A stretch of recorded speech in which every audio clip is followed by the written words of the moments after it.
Well, welcome everyone to this third video in our four-part series on Jesus of Nazareth, the essential man message and ministry. Glad to welcome you today.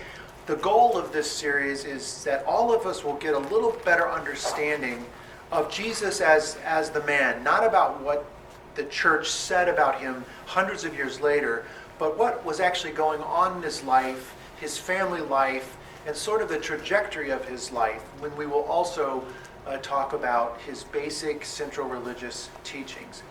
Today, I want to talk about his life and his public ministry. And we get that information from one source, basically, and that is the four Gospels in the New Testament. The challenge of reading the Gospels is, number one, they are different. They are different. But the challenge is also that their memories. Remember, they were written about 60 years or so after the crucifixion. Paul's letters are much older.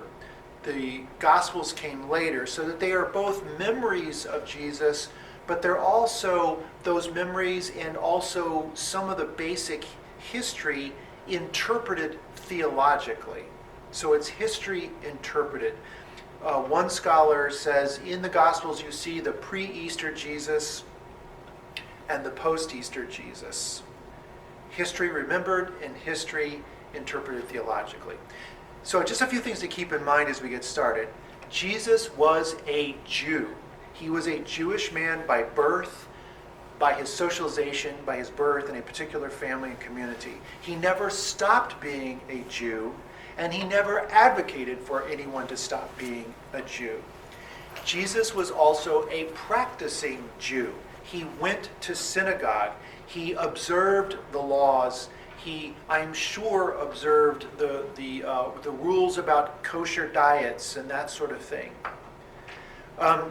There is absolutely no evidence that Jesus ever intended to found a entirely new religion.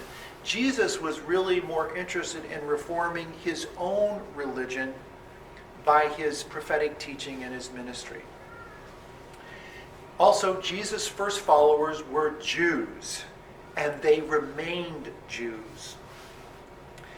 The separation of the Christians from their Jewish roots occurred many, many years later, after it became clear to the synagogue leaders and they considered the Christians heretics. And then slowly the division came. As more and more Gentiles came into the church, they were more and more pushed away from the life of the local synagogue. But that came a couple of decades later.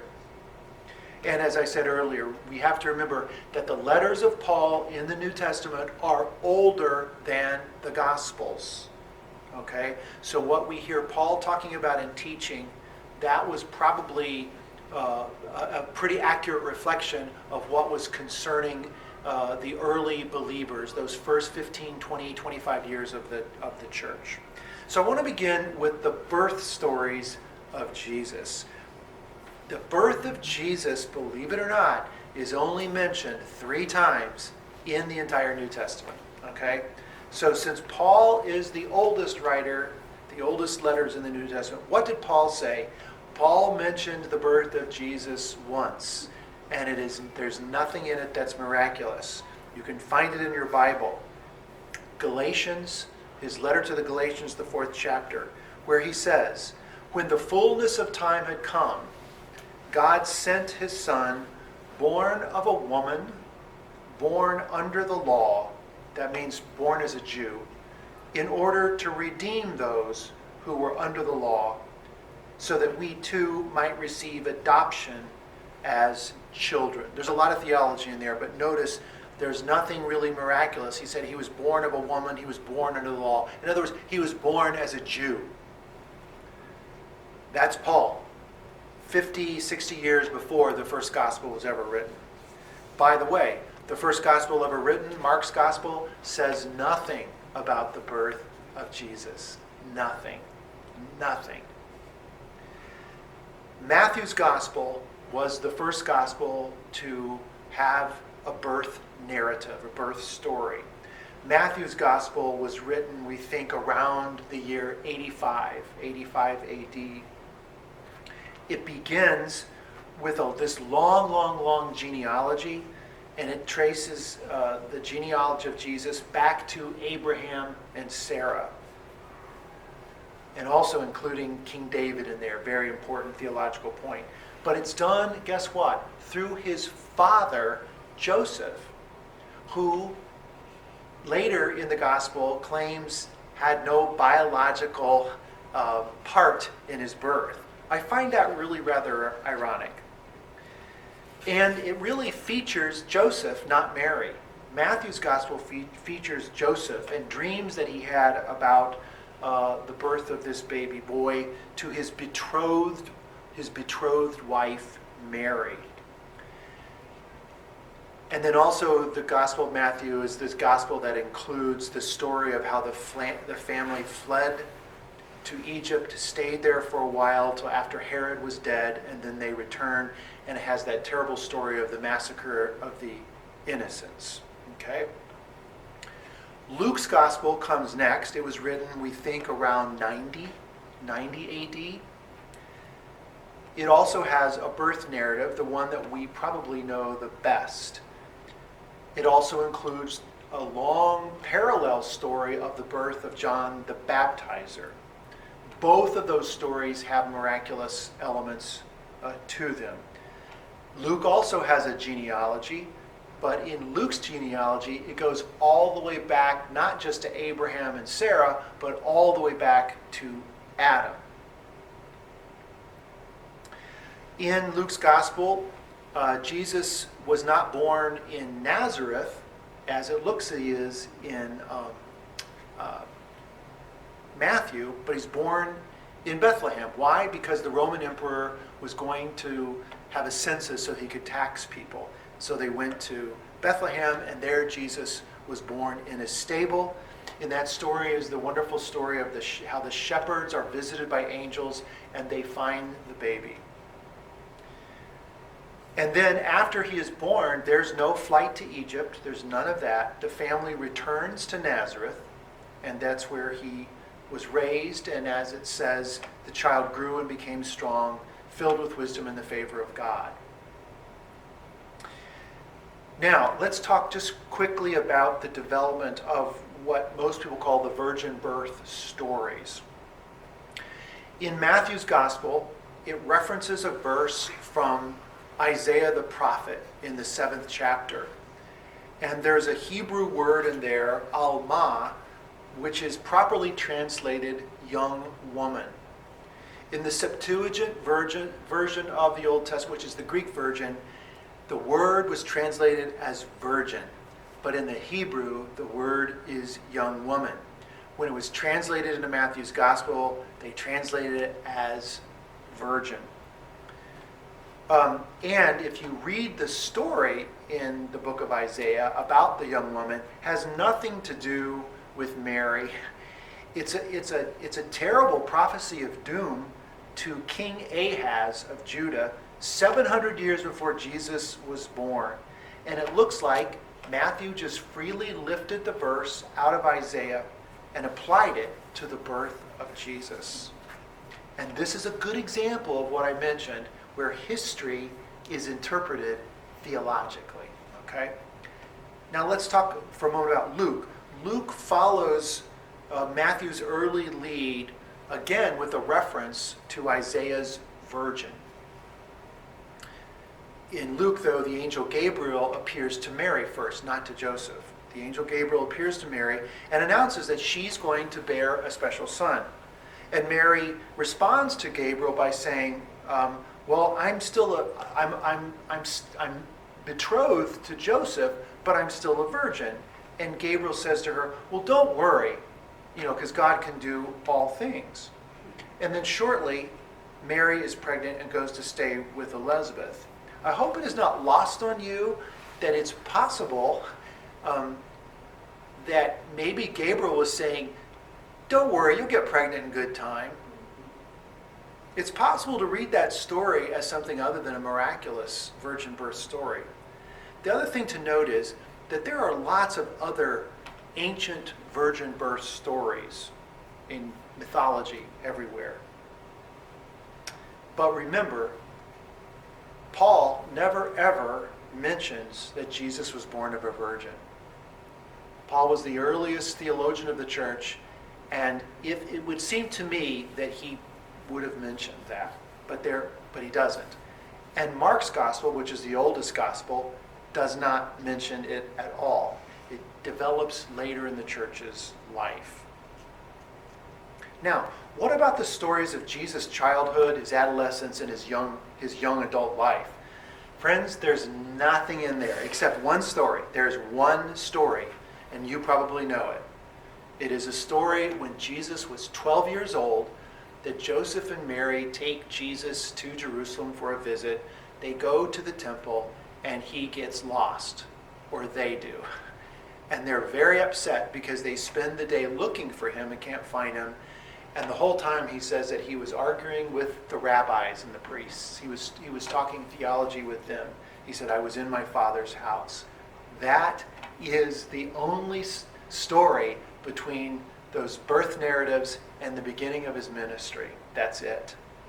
What we do know, what historians are convinced of, is that Jesus was born during the very tail end of the reign of Herod the Great, which probably means that Jesus was born about 4 BC, because that was when Herod died. So he was probably born about 4 BC.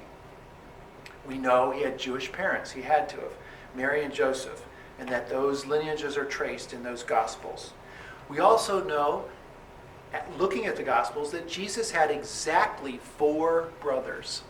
He had 4 brothers, and it is mentioned that he had sisters, but they are not named or counted. But it is mentioned that he had sisters. So 4 brothers and some number of sisters.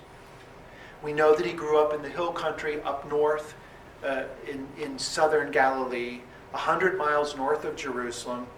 And we know that those areas were ruled by kings and rulers appointed by the Roman emperors. Nazareth, where he spent his boyhood, was a very small town, maybe 500 people, maybe less. But it was quite near a very cosmopolitan city, Sepphoris, that probably had several thousand people and probably had lots and lots of Gentiles and probably a lot of Hellenization, a lot of Greek culture in it. It is presumed that Jesus' father, Joseph, died before he began his public ministry, because there's no mention of Joseph after Jesus begins his ministry. There's a story about his mother and his brothers and his sisters that came looking for him, but there's no other mention of Joseph. So it's presumed that Joseph died sometime before Jesus began his public ministry. We also believe that Jesus probably went to the local synagogue in Nazareth, and there he learned to read and write. It is believed that Jesus was literate. He was literate. And he is often called Jesus, the son of the carpenter. The actual word means woodworker, not a builder of houses, but a woodworker that makes doors and cabinets and furniture and things like that. And so Jesus probably became skilled in the trade of woodworking. And that Jesus would have practiced Judaism. He would have observed those holidays. He would have kept kosher table. He would have observed the Sabbath. He would have said the Shema prayer in the morning and in the night. Now, Jesus' religious journey. When Jesus was probably in his mid to late 20s, John the Baptizer, who was actually probably his relative somehow, maybe a second or a third cousin, John the Baptizer was a very, very popular prophet, a very popular religious teacher. He was unsanctioned and unrecognized by the temple authorities, but he was a populist kind of a prophet. We believe John the Baptizer may have been a member of the Qumran community down by the Dead Sea. They practiced a lot of baptisms and things like that, and we know John was a baptizer, and we also know that he baptized in the Jordan River not far from Qumran, and that's where Jesus was baptized. But apparently, Jesus became enamored with John the Baptizer and was listening to him and following his ministry. And we know that one day he was there at the Jordan River and he asked John the Baptizer to baptize him for the remission of sins. Now, the way I understand that, that means because you've made a decision to turn your life in a new direction, that is publicly acknowledged in water baptism. Baptism for the remission of sins. The water doesn't take the sins away. It's sort of a public ritual indicating you've turned your life in a new direction, and we know that Jesus did that. While he was baptized, he had a mystical religious experience where he heard a voice from heaven, where he saw a vision, and the vision of the Spirit descending upon him. We also know that Jesus did revere John because of what he said about John later in his ministry. After Herod had John beheaded, Jesus said of John, there was no greater human being that ever lived. That's a lot. That's a very high compliment.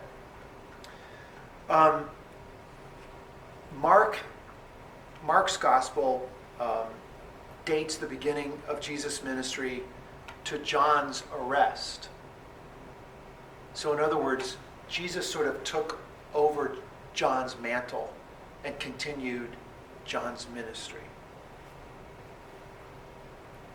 We also know that Jesus underwent a mystical experience, a mystical journey in the wilderness. Following his baptism, that he spent 40 days out in the wilderness alone, fasting and praying, and that there he confronted what many of us think are the three big sins, and that is the misuse of wealth, the love of wealth and the misuse of it, the love and misuse of power, and also the using of religion and God for personal gain.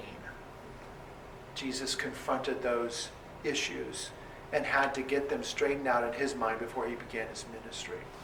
Now, just a few words about his public ministry. First of all, it probably took place over a period between 2 and 3 years. Most of us think it was exactly 3 years. We don't know for sure. Probably at least 2, maybe all the way to 3, but somewhere between 2 and 3. And it began after he left the wilderness. He went to Galilee. He went back home. And what did he do? He started teaching in the synagogues like a rabbi. We also know that when he got to Nazareth to teach in his own home synagogue, what happened? They ran him out. They didn't like it. He was rejected there because it was at that synagogue where he stood up, read from the prophet Isaiah, and said, "The Spirit of the Lord is upon me." Upon me. His first act of ministry was, guess what? An exorcism. That was his first real act of ministry, and it happened in the synagogue in Capernaum, which is right on the top tip of the Lake Galilee. I've been there.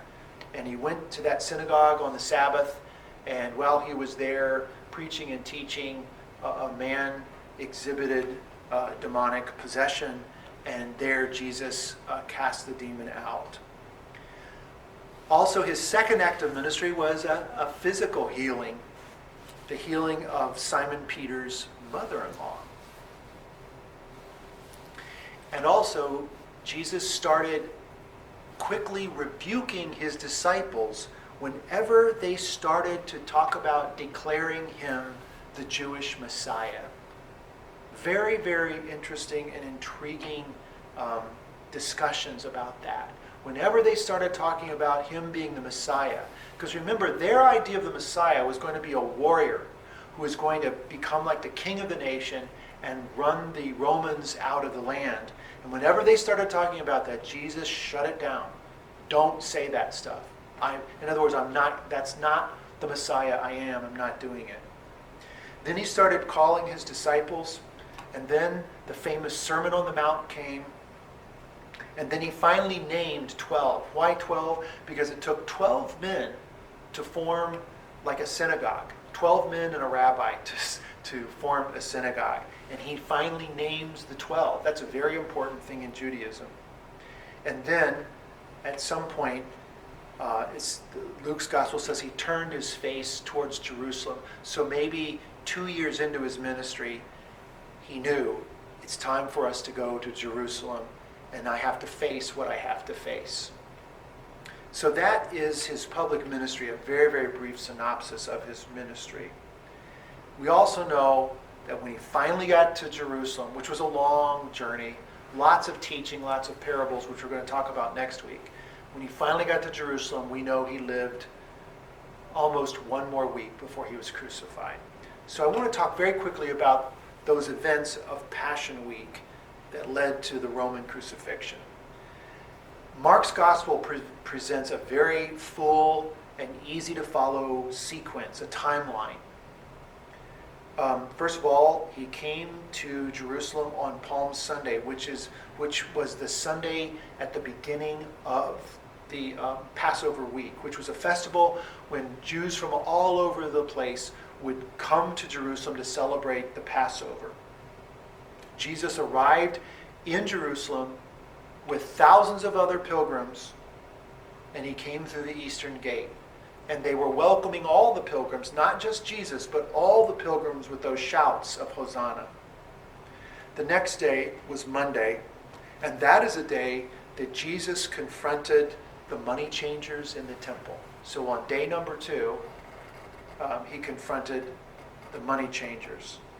On Tuesday, well, first of all, they went back to Bethany that night to sleep. They came back into Jerusalem, and then he confronted the chief priests and the leaders in the temple courts, and got into all kinds of trouble, went back to Bethany that night. On Wednesday, the chief priests decide, we have to get rid of this guy.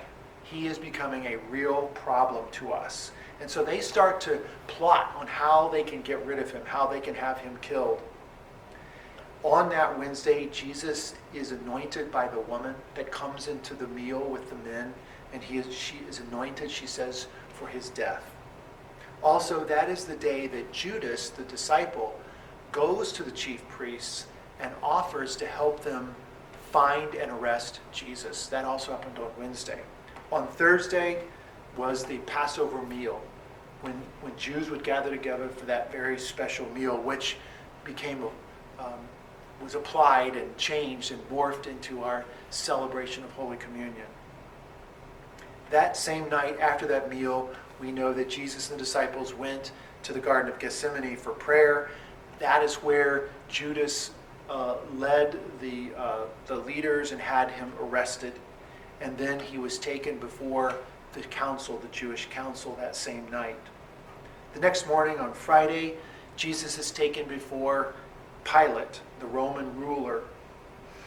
And as was their custom, the crowds were able to choose a person to be freed. The Romans would allow them to choose one criminal that they could be freed. And they put before them Barabbas, who was a zealot and a thief, and Jesus. And we know that they chose to let Barabbas go free and for Jesus to be crucified. And then at noon that day, he is taken to outside the city walls, and there he was crucified on a cross. And then he was buried in a nearby cemetery in a borrowed tomb. Nothing is said of Saturday other than it was the Sabbath day when everybody had to stay home and rest.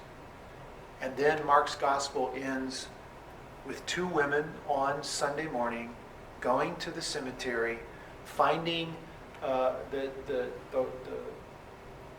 rock stone rolled away from the entrance of the tomb.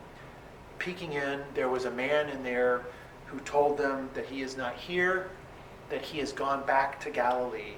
And that is where Mark's gospel ends. Now, you can read that there are additional verses, 7 or 8 verses, that no reputable scholar believes were original. Mark's gospel ends with the man in the tomb saying, he's not here, he's gone back to Galilee, and you will see him there. That's the way Mark's gospel ends. Now, just a few words about different theories that have been offered as to what happened in that tomb. Okay, so the obvious is, well, Jesus didn't actually die.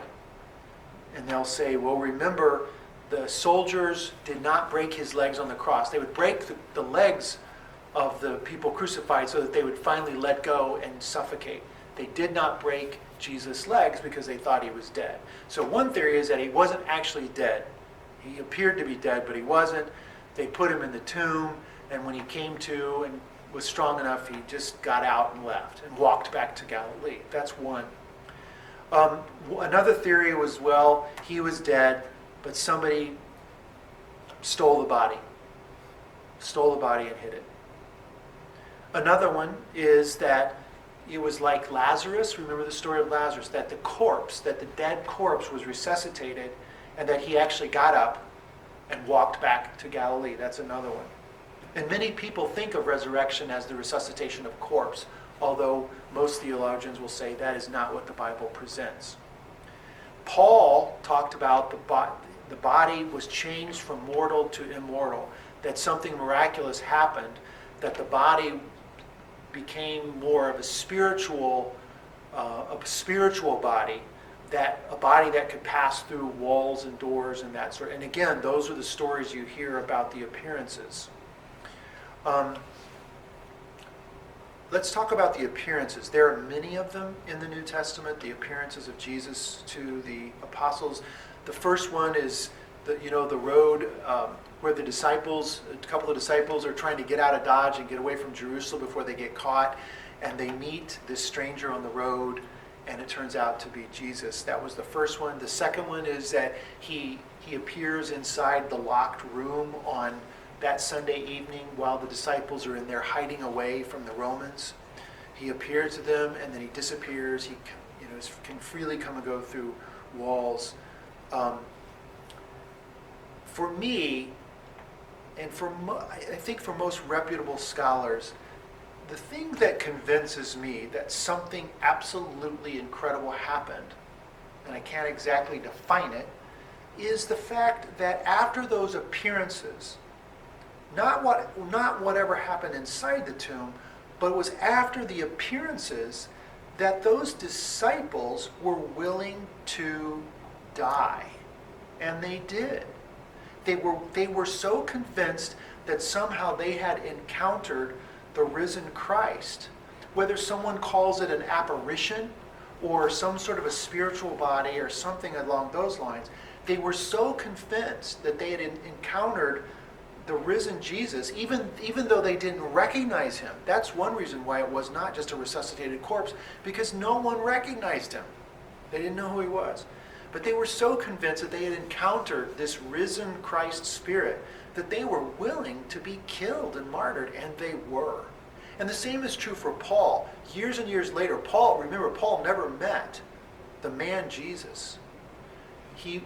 But he was encountered on the road to Damascus as he was going to harass Christian believers. There he had a mystical experience, and he encountered blinding light and heard an auditory voice of the risen Christ who identified itself as Jesus. So that's a brief synopsis of the life of Jesus. What I want to do for our fourth and final series next week is I want to drill down on the actual teachings of Jesus, what he believed, how he wanted to reform Judaism, and the things that he thought were important in order to get that done. But I will drill down on the essential teachings of Jesus as they came through his parables and his teaching in the temple courts, etc., etc. So I look forward to being with you next Sunday.